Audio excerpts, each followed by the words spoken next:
When my wife asked for space, I agreed, thinking we'd come back stronger. But by the time I realized what she really meant by space, I had already started playing my own game, and it wasn't one she expected me to win. This is a story from one of our subscribers. Watch until the end and let us know in the comments. Was the revenge satisfying, and did the hero make the right call? I don't know if it was the wine or the tension in the air that made her words sound like a threat. "I think we need space," she said, pushing her fork around the plate, barely touching her food. My appetite died the moment those words left her mouth, but I managed to keep my face neutral.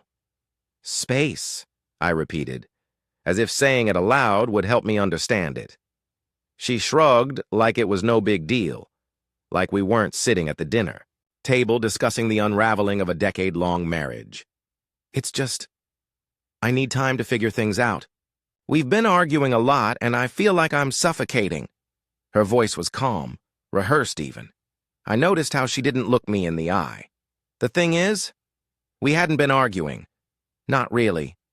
Sure, there were small disagreements, whose turn it was to do the dishes, the way she stayed glued to her phone at night, but nothing major. Nothing that justified this. I could have pushed back right then. Asked her what she meant by figure things out, or who she'd been texting with a smile on her face when she thought I wasn't looking. But something told me to hold back. So, I nodded. "Okay," I said, my voice steady. "If that's what you need." I'd like to say I was being understanding, that I trusted this space would bring us closer, but the truth is, I didn't buy it for a second. We'd been married for 10 years. 10 years of birthdays, vacations, arguments over paint colors, and Sunday mornings in bed. We weren't perfect, but I thought we had a good thing. I thought we were solid. In the beginning, she was my everything. I built my life around her, putting her needs before mine, supporting her career as she climbed the corporate ladder. I gave up time with my friends, skipped opportunities at work, and even moved across the country when her job demanded it. I didn't mind at the time. I thought that's what love was, sacrifice. But over the years, she changed. Success suited her, but it also built walls between us. As her confidence grew, so did her distance. She got busier.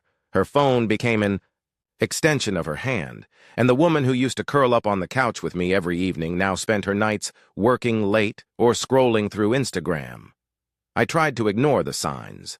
I told myself this was just a phase, that all couples go through periods like this. But when she asked for space, it felt like more than just a rough patch. It felt like a warning shot. As soon as she said it, my mind went into overdrive.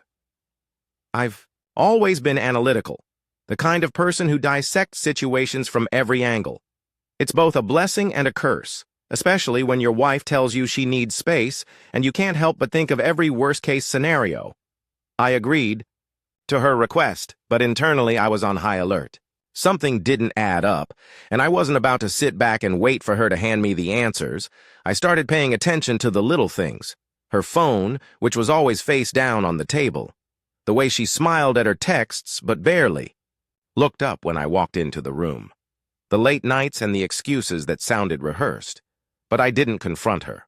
Not yet. Instead, I chose to observe, to wait. I've always been patient, and if there's one thing I've learned, it's that people reveal themselves when they think you're not paying attention. At first, giving her space felt like torture. I hated sleeping in the guest room. Hated the silence that filled the house when she was out. But as the days turned into weeks, something strange happened. I started to feel lighter. The gym became my sanctuary, a place where I could work out the frustration and clear my head. I reconnected with old friends, the ones I drifted away from because I was too busy being a devoted husband. I threw myself into work, and my productivity skyrocketed. It was like waking up from a long sleep and realizing I'd been living on autopilot. For years, I had built my life around her, sacrificing parts of myself in the process. But now, those pieces were coming back, and she noticed. "What's with you lately?" she asked one night as I was getting ready for bed. "You seem different." I shrugged. "Just focusing on myself like you wanted." Her eyes narrowed as if she didn't like the answer. And that's when I realized the truth. She expected me to beg. She expected me to chase after her, to break under the weight of her absence. But I wasn't breaking. I was rebuilding. The more I pulled away, the more frustrated she became. Small arguments erupted over nothing. Why I didn't ask about her day. Why I didn't seem upset when she came home late. But I stayed calm, refusing to give her the reaction she wanted. It all came to a head one night when she stormed out of the house after another pointless argument. "You don't even care anymore!" she yelled before slamming the door behind her. I watched her leave, standing by the window as her car disappeared down the street. Instead of chasing after her, I poured myself a drink and sat on the couch, the faint hum of the TV filling the silence. I wasn't the same man she'd married, and I sure as hell wasn't the same man she thought she could manipulate. Let her think she was winning. Let her believe I was the fool. Because I wasn't just giving her space. I was making space for myself. I had already started digging into her life, and what I found was worse than I expected. I've always believed that the truth doesn't hide. Forever. It slips out in the quiet moments when people think no one's watching. My wife had no idea that I'd stopped playing the role of the devoted, oblivious husband. She thought I was giving her space to sort through her emotions, that I was too passive to question her late nights and disappearing weekends. But I wasn't passive. I was hunting. The first time I checked her phone, it wasn't because of paranoia. It was because of patterns, small inconsistencies that piled up over time until they screamed for attention. The texts she used to reply to in front of me were now answered in secret. Her work dinners became more frequent, always followed by excuses that felt like fillers. It was a last-minute thing, or we just stayed late discussing the quarterly report. I waited until she fell asleep one night and quietly picked up her phone from the nightstand. The password was the same. She hadn't thought to change it. Maybe she assumed I was too trusting to look. At first, there was nothing. No incriminating texts or suspicious apps, just the same work emails and notifications from fitness apps. But I knew better. People who cheat aren't always sloppy. I checked her deleted messages and found what I was looking for. His name was Chris. The texts weren't blatantly romantic at first, just casual exchanges about work and meetings. But there was a familiarity in their tone that didn't sit right with me. They talked about things I knew weren't office-related, inside jokes, restaurant recommendations, and a reference to a movie she'd never mentioned watching with me. I scrolled further, piecing together the timeline of their growing connection. There were dinner reservations I knew nothing about, canceled work trips that lined up suspiciously with charges from hotel bars and Uber rides. I didn't need a confession. I had the puzzle in front of me, and every piece fit perfectly. But I didn't confront her, not yet. I needed more. So I installed a tracking app on her phone, one that would give me access to her messages and location. I wanted her to believe she was in control, because the longer she played her game, the better I could plan mine.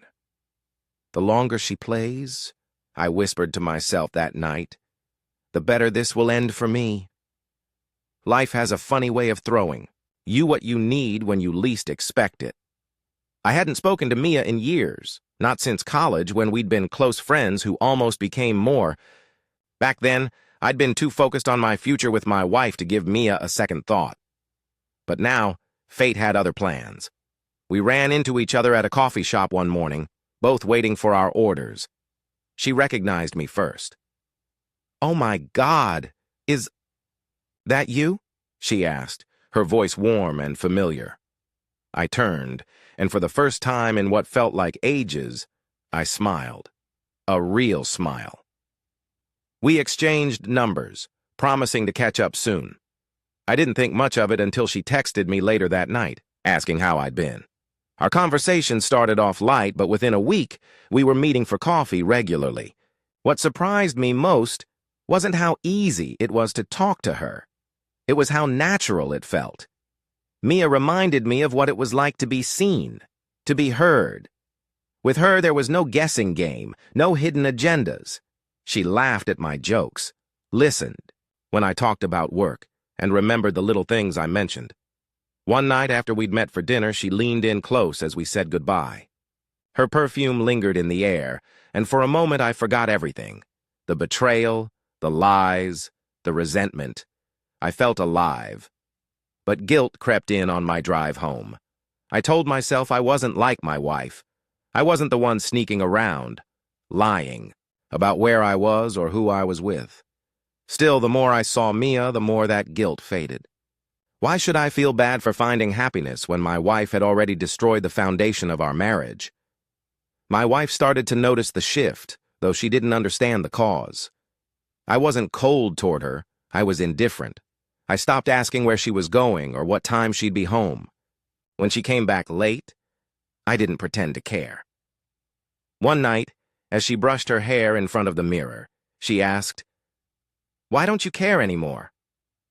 I met her gaze through the reflection. "I'm giving you the space you asked for," I replied with a smile that wasn't warm. She looked away, her lips pressed into a thin line. She wasn't used to this version of me, and it unsettled her. The power dynamic had shifted, and she didn't know how to regain control. That's when she started making mistakes.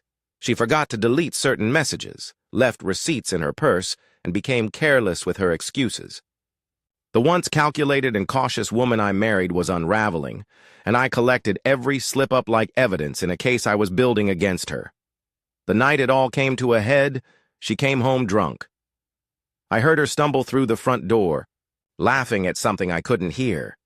She kicked off her heels, leaving them scattered in the hallway, and collapsed onto the couch. Her phone buzzed on the armrest, and this time, she didn't think to lock it before passing out. I picked it up and opened her messages with Chris. My heart pounded as I scrolled through the thread. They weren't just texting anymore, they were planning a weekend getaway. He'd already booked the hotel. She'd confirmed the dates. There were explicit messages I won't repeat, but they left no room for doubt. I didn't explode. I didn't wake her up and scream at her for betraying me. Instead, I calmly took screenshots, saved them to my phone, and transferred the most incriminating ones to a folder on my laptop labeled Final Stage.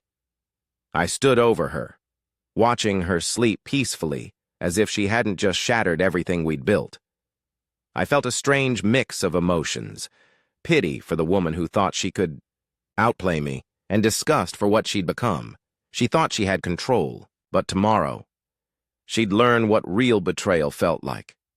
I didn't sleep that night. I stayed up, staring at the ceiling, listening to her drunken snoring from the couch. The screenshots were saved. The plan was ready. All I needed was to pull the trigger. By the time the sun crept through the blinds, I was already in the kitchen, sipping coffee and waiting for her to wake up. She shuffled in around 8 a.m., her hair a mess, mascara smudged under her eyes. She grabbed a glass of water, without saying a word, groaning as she slid into the seat across from me. She didn't notice the tension. Not yet. "Rough night?" I asked, my voice too calm. She winced. "Don't start." I slid her phone across the table. The sound of it hitting the wood snapped her attention. Her eyes flicked from the phone to me, narrowing in confusion. "Unlock it," I said. Her fingers hesitated before swiping across the screen. "Why?" "I already know everything." For a second, she froze. The blood drained from her face, leaving her looking pale and hollow. "What do you mean?" Her voice cracked, just slightly, a telltale sign of panic. I leaned back in my chair, enjoying the moment. "I know about Chris. I know about the hotels, the dinners, the weekend trip you planned." I tapped the side of my coffee cup, watching her squirm. "I have screenshots of everything, texts, receipts, locations. You've been sloppy." "No," she whispered, shaking her head as if that would erase the evidence. "It wasn't serious. I was confused. It was just a mistake. I never meant to hurt you." I almost laughed. The desperation in her voice was pathetic, and I wasn't falling for it. "Spare me the excuses," I said coldly. "You meant every word you sent to him. Don't insult me by pretending otherwise." Her lips trembled. "We can fix this." She reached across the table, but I pulled my hand away. "Please, it didn't mean anything. I love you." Love? I scoffed. You threw that away the moment you climbed into his bed. Her demeanor shifted from pleading to panicked. She knew I wasn't budging, and when people like her lose control, they lash out. If you leave me, she hissed, her voice dropping into something darker, I'll ruin you. I raised an eyebrow. Ruin me how? I'll tell everyone you were abusive, she spat. I'll tell your boss, your friends, anyone who will listen. You'll lose everything. No one will believe you. There it was, the real her. The woman behind the facade of the confused wife who needed space. But she didn't realize I'd anticipated this. Without saying a word, I reached into my laptop bag and pulled out a USB drive. I placed it on the table between us. Go ahead, I said. Try it. I leaned forward, locking eyes with her. But just know, I have backups of everything. Your texts, your emails, even the transactions where you funneled money from our joint account to pay for your little trips. Her mouth fell open. You've been watching me this whole time? Of course, I said. Did you think I was that stupid? She was cornered, and she knew it. The power dynamic had flipped entirely, and there was no way out. She thought the humiliation ended at the kitchen table, but I wasn't done yet. After she retreated to the bedroom in tears, I sent out a few carefully crafted messages. Her parents were the first to know. I attached screenshots of the texts between her and Chris and included a brief explanation. I thought you should know why your daughter's marriage is ending. Her closest friends got the same message. I made sure to word it just right, so they'd know she wasn't the victim here. And Chris? He wasn't off the hook either. I tracked down his wife and sent her the entire collection of screenshots. Every explicit message, every hotel receipt. Your husband has been seeing my wife. I thought you deserved the truth. Within hours, chaos erupted. My phone buzzed with calls and texts, most of which I ignored. The only one that mattered came from Chris's wife. Thank you. I had no idea. He won't get away with this. I smiled. One down, one to go. When my wife finally emerged from the bedroom, her eyes were bloodshot, her hair tangled. Please, she whispered. We can work this out. I'll end it with Chris. I'll do whatever you want. I've already done. What I want? I said. The divorce papers are ready. Her head snapped up. What? I met with a lawyer months ago, I explained. I knew this was coming, and I wanted to make sure you didn't take me for more than you already have. I pulled out a copy of the post-nuptial agreement she'd signed years ago without reading. Remember this? It protects all my assets. You leave with what you brought into the marriage, nothing. Her jaw trembled. You can't do this. You can't just throw me away. I'm not throwing you away, I said. You did that to yourself. The only reason I didn't feel empty was because of Mia. She'd been my lifeline through the worst of it. And what we had was real. There were no secrets, no hidden agendas, just two people finding comfort in each other when the world tried to break them. When my wife packed her things, she begged me for forgiveness one last time. Please, she said, her voice barely audible. I made a mistake. Don't do this. I didn't even look at her as I opened the front door. You wanted space? I said. Enjoy it. She stood there for a moment, waiting for me to change my mind. When she realized I wouldn't, she walked out, her suitcase dragging behind her. I stood by the window, watching her car disappear down the street, just like she had that night when she stormed out in anger. But this time, I wasn't waiting for her to come back. I didn't just survive her betrayal. I won, and I'm never looking back.